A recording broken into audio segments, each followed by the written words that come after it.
do Ladonai ki tov, ki liolam chazdo. It's a line from Psalm 118. It's the first line of the psalm and the last line of the psalm. Give thanks to God, for he is good. His loving kindness is forever. How are you, my holy sisters and brothers? Let's light up the darkness. Who is with us as we're getting into some learning, coming to you from rainy LA. And when I say rainy, I mean it hasn't rained in months. And last night, the heavens opened up. I mean, it was one of these atmospheric rivers that has just dumped buckets of water on LA. And we're very happy. Last winter, we had to get a new roof. And the roof held. There were no leaks. We're so excited. It's the little things. And that's not so little. Who's with us as we get it going on a Monday rainy night from LA? Yehudit Sobel in Florence, South Carolina. Pauline in Arkansas. Stephen in Dover, New Hampshire. Melissa in Great Neck. James in Indianapolis. Paula in Chicago. Gail in Virginia. Ann in California. Sharon in New Jersey. Renee in Indy. Bill with us from Arkansas saying tonight's topic sounds fun. I hope it will be. Hi, I'm Burke. Good evening. Ready for another night of learning. Loretta and Harold in Roseburg, Oregon. Betzalel with us from Miami. Nancy in Southern Pines. John in Sedona. Brenna in Muncie, New York. Shalom from the Yid heartland, as it were. I just posted, Brenna, you might look at my personal page. I posted just a little drive that I took a couple years ago through Main Street, New City. Inside joke for some of my friends that I grew up with. But you could, I'm sure you'll recognize Main Street, New City over there. That there is a place called New City. People might be wondering. Where am I? Marge in Birmingham. Joanne in Somerset, Texas. Renee says this is the best part of the day. Amen. Jill in Wilmette. Sue Strauss in the house from Chicago. Peter in Pennsylvania. Ed in Galloway. Lanny in Shreveport. Marco Dashev, photographer extraordinaire from Fort Lauderdale. Marco, great to see you with us. If you've seen this fantastic picture of me, I'm in it. That's not what makes it fantastic. It's just such a well-crafted photograph, black and white, where I'm kind of sitting there like this. We've used it for some publicity materials. Marco took those pictures, as well as some wonderful pictures of great rabbis and other figures in the Jewish world. Very talented.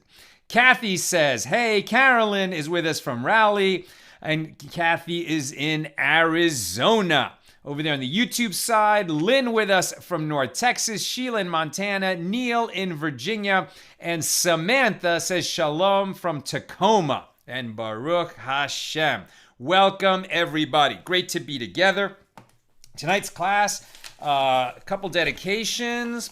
Let me do this one right away. Shoshana donated tonight and is in honor of Hashem healing her from COVID, pneumonia. Shoshana, you should have a complete healing of body, mind, spirit, everything. May you be fully restored so that after this illness passes, you feel even better than you felt before.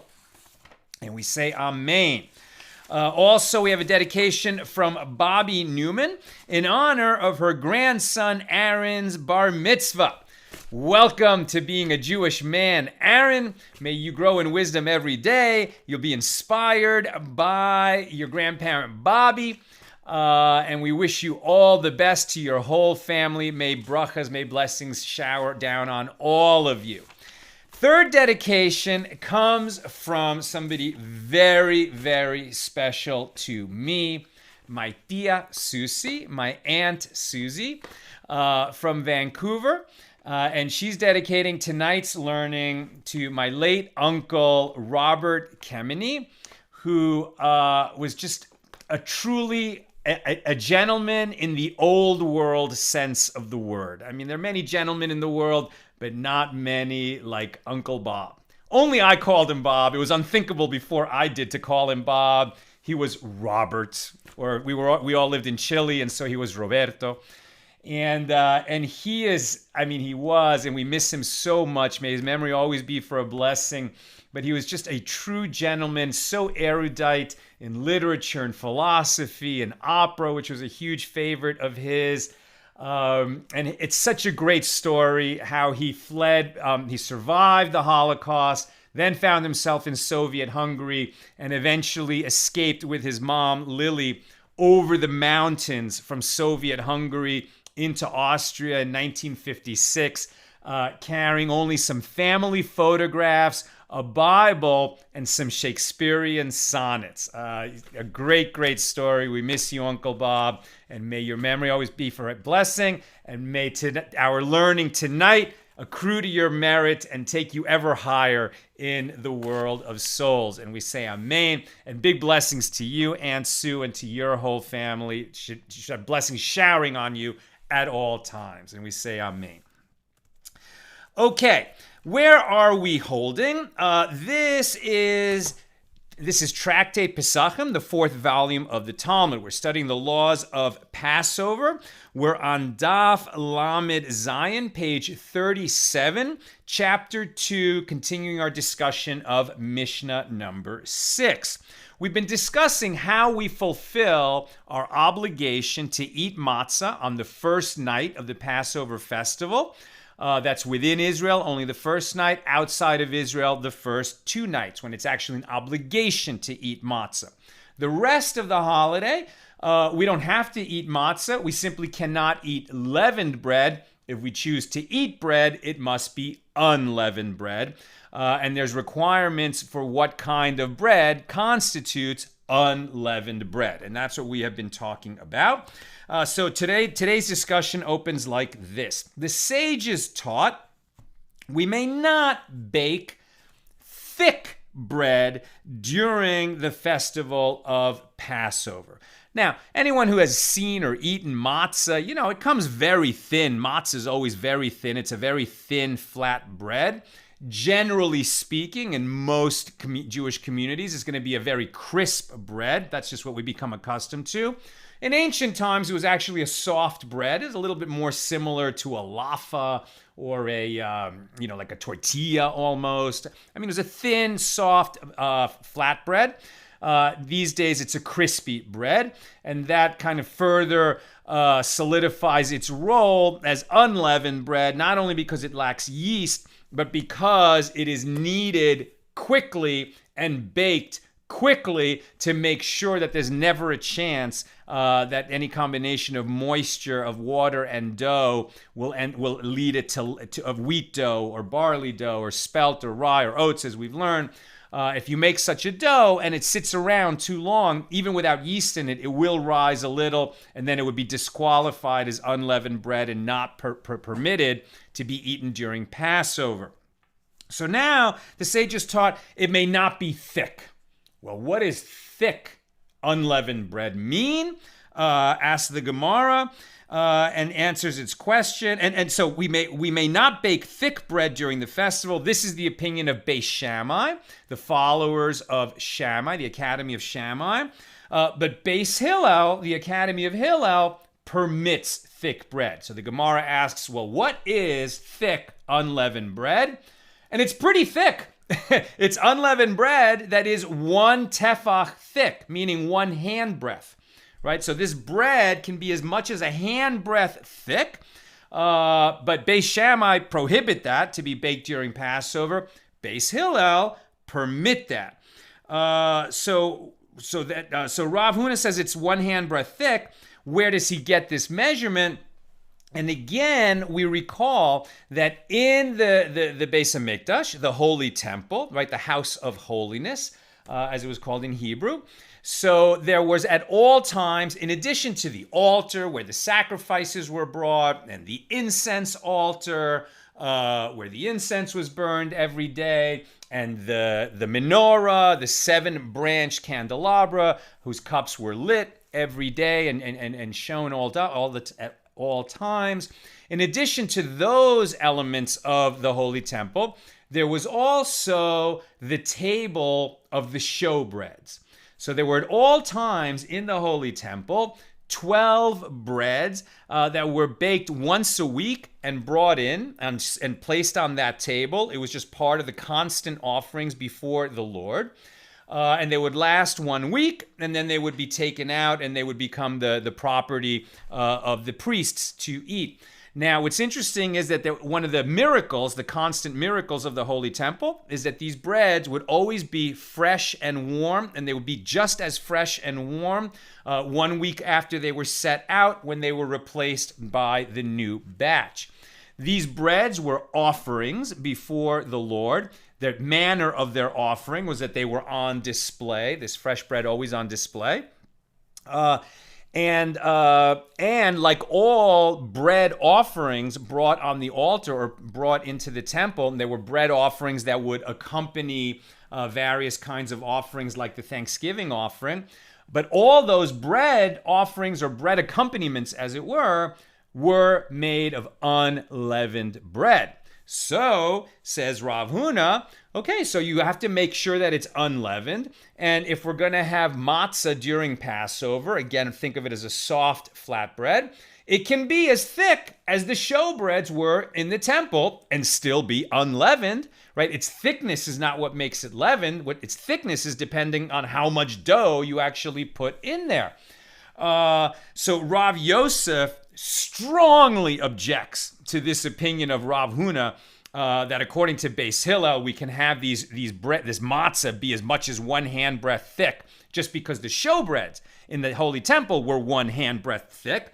Rav Yosef says, okay, the sages permitted the Kohanim, the priests in the Holy Temple, to have their unleavened showbreads be as much as 1 handbreadth thick. But they were the priests in the temple who were extremely well versed in their obligations and were very careful to make sure that this bread, albeit thick, would not become leavened, right? They would knead it carefully and quickly and bake it. And are we going to say that regular people can make bread that's 1 handbreadth thick? And they're not going to come to let it leaven by mistake? Because when you have so much dough, and you have to knead so much of it, by the time that you're done, preparing that dough to be baked, enough time might have passed that it leavened. And then the person would be eating leavened bread during Passover, and that's a huge transgression. We absolutely may not eat leavened bread during Passover. A Jew may not eat leavened bread during the Passover holiday. We discussed that so many times already. It is a big transgression. The penalty is death at the hands of the heavenly court if you do it intentionally. But the point is that it's a big transgression. Excuse me.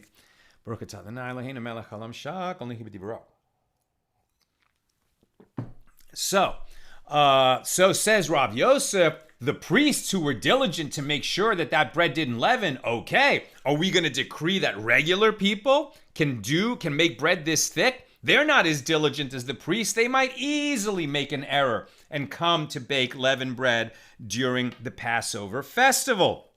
Moreover, says Rav Yosef, are we going to say that these people are going to be careful to knead it thoroughly, right? You have to not only do it quickly, but it has to be done thoroughly. In the temple, this was done by priests who were highly skilled and trained to make the showbreads, to make the dough for the showbreads. Is somebody else who's going to make such a thick bread, are they going to be as well trained in the technique of kneading it thoroughly and quickly? And what about the way that people are going to come to bake the bread? The priests in the temple always used very dry wood for the fire in the oven. This wood was prepared specially for this purpose. It was brought in the summer months. It was totally dried out. There's a huge pile of it. But people in their own ovens, sometimes they use dry wood, sometimes they use moist wood. And if the wood is moist, it's not going to burn as hot. It's going to take longer to come to temperature. The bread will take longer to bake. And because it doesn't bake quickly, it might come to be leavened. Moreover, says Rav Yosef, Are we going to assume that regular people are going to keep their oven as hot as the oven was kept in the temple, where they not only use dry wood, but they use lots of it?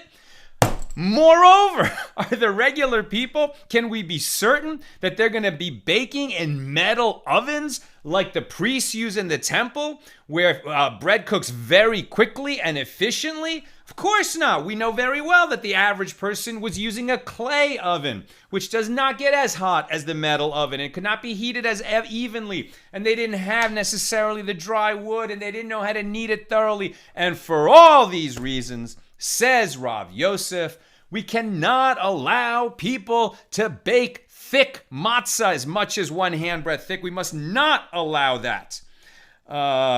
And that's where we leave it for a moment.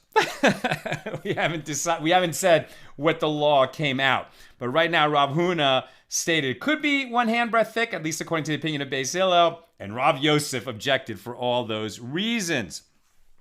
Now we hear that Rabbi Yirmiyah Bar Abba asked his special rabbi. Now that's the translation in the Koran. The Art Scroll Talmud translates it as he asked his rabbi privately. In other words, the rabbi with whom he has a relationship. We have this saying in Pirkei Avos, in the chapters of the fathers, that a Jew should have a rav. Right? So no matter how big you are, no matter how important you are, maybe you're the biggest sage in the world, the chief rabbi of the world, nevertheless, you have to have your rav, your rabbi that you go to ask questions. So Rabbi Yirmiyah Bar Abba went to his rav, his rabbi that he could consult privately. And who was that? Rabbi Yehuda Hanasi, the great rabbi who edited the Mishna. And some say that actually Rabbi Yirmiyah Bar Abba reported that Rav went to see. So Rav is a term for the rabbi that one goes to for rulings, but also there was one sage who was named Rav, and this sage Rav, his Rav was Rebbe. So some say it was Rav who asked his Rav Rebbe, and he asked, "What is thick bread?" So we think it's the same question. How thick is bread when you say that it's thick bread, right? Is it one handbreadth thick? Is that the measurement? Or maybe it's a different measurement. Now the term is pat ava, right? Pat ava, which we've been translating as thick bread. But Rebbe said to whoever came to ask him, either Rav or Rabbi Yirmiyah Bar Abba, he said, no, actually, it does not mean thick bread at all. It's actually a phrase that we use in some places to denote, to mean that we baked a lot of bread. And it doesn't mean that the individual loaves were really thick. What it actually means is that we baked a lot of loaves. And so the question was not how thick can the loaf be? The question was how much bread can we bake on Passover? Now, why is this a question? Well, you can bake as much as you need. Yes, you can absolutely bake as much as you need for your requirements during the festival, both to fulfill the obligation on the first night and whatever amount of bread that you want to eat during the festival. No problem. The question was asked because one thing that we avoid doing on any festival is for instance, cooking food that we're not going to eat during the festival, right? We are allowed to cook. The difference between a festival, between a Yom Tov, right, a good day, a holiday, a holy day, Yom Tov, and Shabbos, is that on Shabbos we must rest, and that includes not cooking. On the festivals, we must rest in the same way as on Shabbos. We cannot do any kind of work related to creative, pursuits of our lives, but we may cook. Now, that permission that the Torah gives us to cook on festivals is only to cook for the needs of the festival, right? So you can cook on the festival, but you should not be cooking bread that you're going to end up eating after the festival. That's a no-go zone. Now, if that's true, then why is this question being asked with respect to Passover? And the Gemara answers, no, this principle applies to all festivals. We just happen to be talking about Passover here. And Passover has this special requirement, not just that we need a nice holiday meal, but also on Passover, we need the special bread that we can only eat at Passover, the unleavened bread. And it's even more particular for the one that we use to fulfill our obligation, as we've learned the last couple days. For that, we may not use rich matzah that is needed not just with water, but also with honey or wine or oil. That we can't use to fulfill our obligation on the first night. But in terms of just eating unleavened bread during the week-long festival, yes, that we can do with wheat, with wine or honey or oil baked into it. So here, what this question is all about is that Beis Shammai say, no, you can't bake such a large quantity of matzah that you're going to have leftovers, that you know you're going to have leftovers beyond the festival, because then you would have been exerting yourself not for the needs of the festival, but for whatever you're going to end up eating after the festival, and that's prohibited. But Beis Hillel permitted. Why? Why would Beis Hillel permit that? It's such an established principle that we only cook on the festival for our needs of the festival. And Beis Hillel explained that for the people who are baking in small clay ovens, as opposed to the commercial bakers who are making large quantities in big metal ovens, where they it's very even temperatures and they can sort of guesstimate how much they're going to need. You can end up having a little bit more than you thought you needed. That's fine, but you can't plan to end up with more. And according to Beis Hillel, for a private individual, they can even bake more than they know they're going to need in a situation where the manner of baking the challah, and this really gives you a little bit of a peek into domestic goings on in the ancient world, right? So people would make this bread in their clay oven at home. And what did it look like? So it's kind of a domed, clay oven. Imagine a little bit like you might have seen in some kind of, pizza stores where they do the wood fire pizza. But inside that clay dome that had the fire inside, the way they would make the bread is often they would roll out the dough, reach in, not when the fire is burning, obviously, and stick the dough to the side of the clay oven. And apparently, if you only put a few of these loaves, these sort of flat loaves stuck to the side of the clay oven, they would not bake as evenly or, as tasty than if you filled the clay oven with dough, the dough patties all around the inner dome of the oven.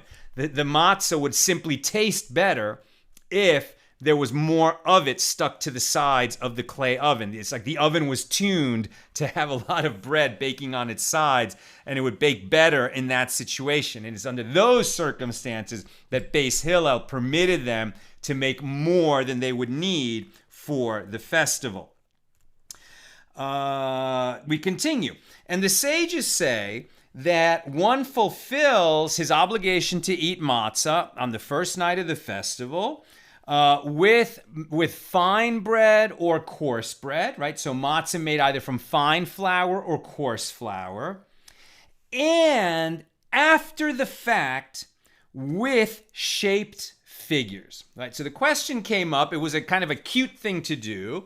And you can imagine this, right? Especially with modern customs, what they are, that people would want to sort of bake their matzah in a shape that was cute in some way, that gave them a little bit of pleasure, and it made it more festive, was a little fancier, right? So instead of just a circle or a square shape, they might make it in the shape of of the temple or of a person, a face. It doesn't say what the shapes were, but some people like to shape their matzah into some kind of figure, right? So into some kind of a figure, think gingerbread man, right? So like a matzah man.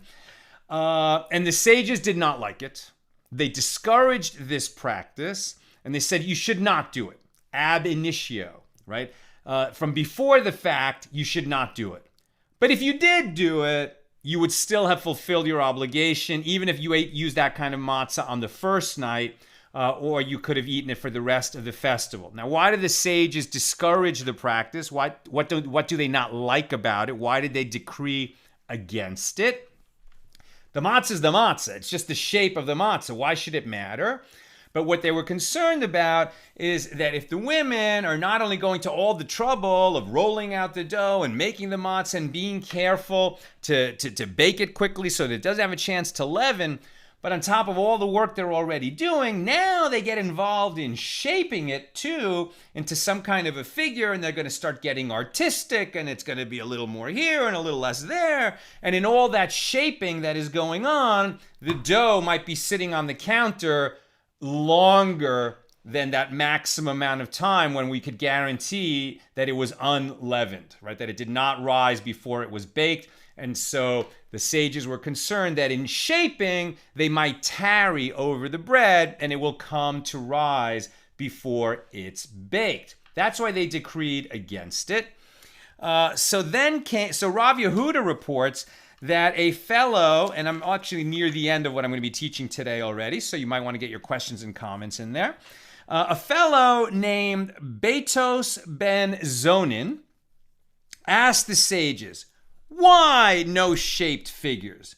And they said, because the women tarry over it and the dough might come to leaven before it bakes. So Beitos ben Zonin said to the sages, I have a new technology.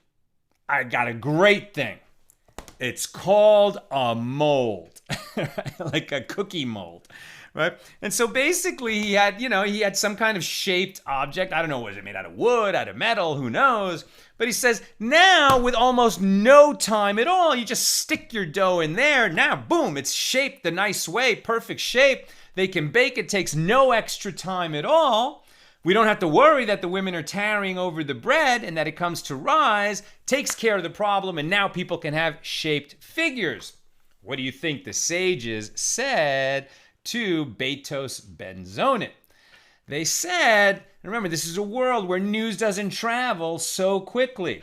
So the sages said, so if we allow the people who happen to have the mold of Beitos ben Zonin to have shaped figures, other people will see shaped figures of matzah coming out of these kitchens and not realize that there was a mold that allowed them to do it quickly. And then they're just going to start doing their shaped figures, and we're back to the same problem that they're going to tarry over the shaped figures of matzah, and they will rise, and people will be eating leavened bread during Passover. So we're not prepared to rescind our decree against shaped figures. Nice try, Beitos ben Zonin, but the answer was no. And so it remained that you can't make the shaped figures, but if you did make a shaped figure, as long as you don't have any reason to believe that it actually became leavened bread, acceptable after the fact, but not before the fact. And this is a principle we see definitely from time to time, where the sages are saying, okay, it's really not bad, technically permissible, but because there's so much danger that it could come to be bad, we're not going to issue a decree and say that matzah is prohibited, is invalid, needs to be destroyed after you bake it, but you should not bake it in the first place. And that was the nature of the ruling on this topic. But the controversy wasn't over. Rabbi Elazar ben Tzadok went with his father, Rabbi Tzadok, to visit Rabban Gamliel. So Rabban Gamliel was the Nasi, right? So the chief rabbi of his generation. They went to his home, and what do you think they served at Rabban Gamliel's house? Shaped figures of matzah, right? Like little matzah men, or whatever the shape was. And so Rabbi Elazar ben Tzadok said to his father, Rabbi Tzadok, we were taught that this is absolutely not permitted, at least before the fact. And I can't believe that at Rabban Gamliel's house, even though it's permitted after the fact, that they would make these things. So his father said to him, well, the sages decreed that people can't make those shaped figures, but bakers can, because bakers are professionals and they know how much time it takes to do one thing or another. And they're not going to come to make that mistake the same way that the average people will. And some say that Rabbi Tzadok said to his son, Well, the decree was actually that bakers cannot make shaped figures because they're under so much stress to create enough matzah for everybody, and now they're going to start having to professionally render shaped figures, and they're going to be competing with the other bakers to make the nicest shaped figures. And then they could make this mistake, and it could be leavened bread, and it could be produced in mass quantities, so they decreed against the bakers. But regular people are going to be careful and not take too long. So we're not even sure where that came out, what was the actual decree. But the law with respect to shaped figures, matzah shaped in figures, one may not prepare matzah shaped in figures on Passover. This halacha applies whether the shapes are formed by a mold or prepared by bakers, as we do not rely on the leniency stated in the Gemara in accordance with the statement of the sages. The custom is to poke small holes in the matzahs, which are not added to create a form, but rather to prevent the matzah from becoming leavened. After the fact, if one shaped the matzah into a figure and it was not leavened in the process, it may even be used to fulfill one's obligation to eat matzah. So the law remained before the fact. The sages said no, but if you went against the will of the sages and baked it that way anyway, you could still use it to fulfill your obligation on the first night and eat it the rest of the nights. Rabbi Yosei then chimes in on the original question about can we eat this thick matzah that's a handbreadth thick, according to Rabbi Huna. Rabbi Yosei says matzah needs to be thin. Thin wafers, yes. Thick loaves, no. And where did the law end up about thick loaves? Same like the figures, before the fact and after the fact. The halacha is one should not bake matzah a handbreadth thick during Passover in the first place. Ab initio, based on the Gemara here. However, if one did so, it is permitted to eat this matzah after the fact. By the way, if you want to get a good laugh, I'm just thinking about this because we've come through the holiday season. Check out Elon Gold on why Jews should never have Christmas trees, period. That is a custom of the culture, not of the Jewish people. But Elon does a whole comedy routine on, because if a Jew did have a Christmas tree, right away they start to saying, well, how tall can it be? What is the maximum height? What is the minimum height? Is it in water? Is it out of water? Can it be under an eave? Can it be under another tree? If one has an obligation to have a tree, does one fulfill his obligation if he brings in a bush, etc., etc.? He does it very well. I'm not a comedian. Elon makes that quite funny. The rest of this page discusses, now that we're talking about loaves of bread, so this is related, we even saw this a little bit yesterday, to the discussion of challah. Right, so today, challah we think of as the bread that we eat on Friday nights with our Shabbos dinner. But what challah actually is the obligation to remove some of the dough when we make bread, and we pull some of the dough out and give that as a gift. It's consecrated and it becomes a gift to the Kohanim, to the priests in the temple. Now that the temple is not standing, we don't give it to a Kohen. But when women make enough challah, there's a minimum amount for it to be called the legal term baking. There has to be a minimum amount that they're making. I think it's using about 5 pounds of flour. And if you're making that much bread at once, so Nina does this, she pulls out some of that challah, she puts it aside. We can't give it to a Kohen, so it needs to be destroyed. It gets burned in a certain way. It's disposed of like that. So the discussion on this page is what kinds of bread are subject to the challah requirement. And this is going to have, some impact on the law of matzah as well. And what the sages are arguing about is when we say that bread is baked, what does baked mean? So we get that if you put dough in the oven, we're baking. But what if you put the dough in a pot and then the pot is on the stove, or the pot is in the oven? Is the bread then baked? What if you boil the bread? What if you pan fry the bread? What if you boil it and then bake it? What if you bake it and then boil it? Have you baked? Are you really baking? Is bread made in these alternative modes? therefore subject to the challah requirement. And that's a discussion on the rest of today's page. Let us look at your comments and questions. Looks like so far no questions, but Caroline says, is the idea of not making more matzah than what's needed related to the same concept of manna, only sufficient for each day while in the wilderness? That's a nice question. I don't think so. Right? So the manna in the wilderness was sort of like we were in this incubation period as a nation, where, like we had an umbilical cord direct to God in heaven, and so we were receiving all of our sustenance from God. 2 million people wandering around in the desert with no water, no real food to speak of. Eventually, it's meant to be like a year or two, ended up being 40 years.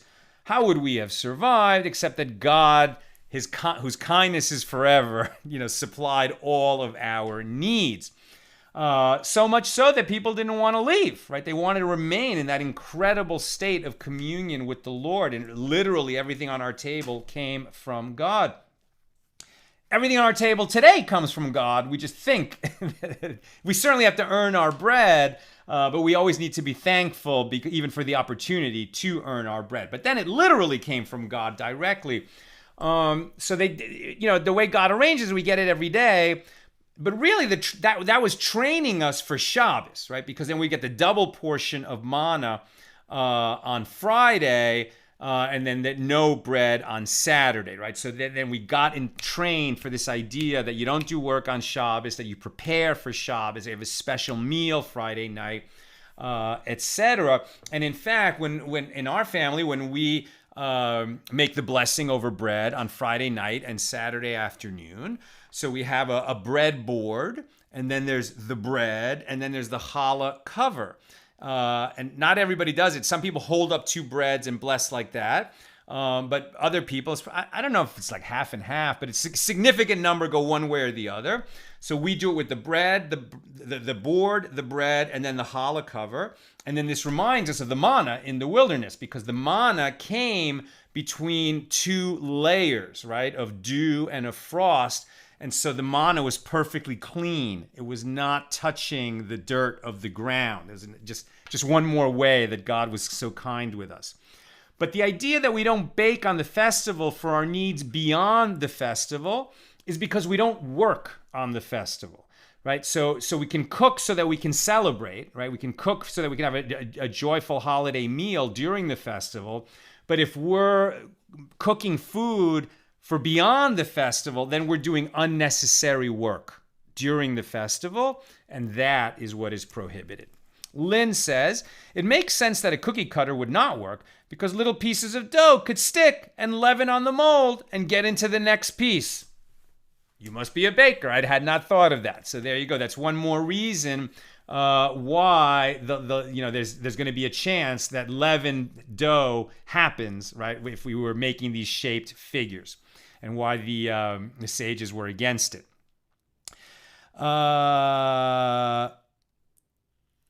Caroline says it would be muy interesante un día para usted Sal escribir la historia de la vida de su tío Roberto.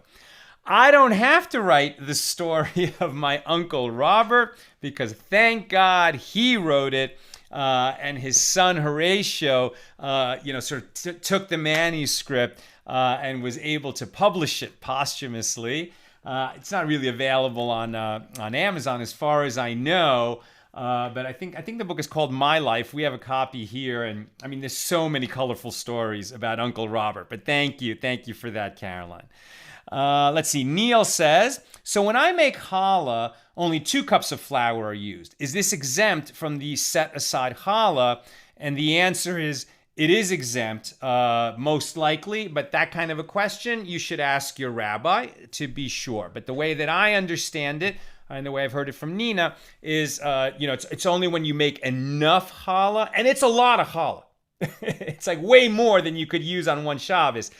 So usually, if you don't have like a huge family that's consuming 5, 6, 7 challahs on one Shabbos, is what women do is, they would make all the dough so that they pull out the challah for the obligation to pull out challah and make the blessing. But then they can freeze some of that dough for the following week. Dough freezes well, so you can unfreeze it the next week and bake with that. It's going to be just as good as the dough that you cooked on the first week. I know very little about baking, but I can tell you that Nina makes the best challah that I've ever had. So whatever she's doing is right. Okay, so that's what I've got for us this evening. It's been wonderful learning with you. With God's help, we'll be together again tomorrow at the regular time. Let me also thank all the people who have already donated to our annual campaign. Thank you so much. If you haven't, please consider it. We have a ways to go to make our goal. Our generous matchers are matching all donations that come in, but only for the next 3 days. The matching ends at midnight on New Year's Eve. So if you're thinking about donating to our campaign and partnering with us and sharing Torah with the world, it's a huge merit for you and all your loved ones. Do it now. Do it now. And there's also, it's discussed there on the campaign page, how you can dedicate one of our shows here, one of our classes. So that's donate.accidentaltalmudist.org. Have a great night, my holy sisters and brothers, and with God's help, we'll be together again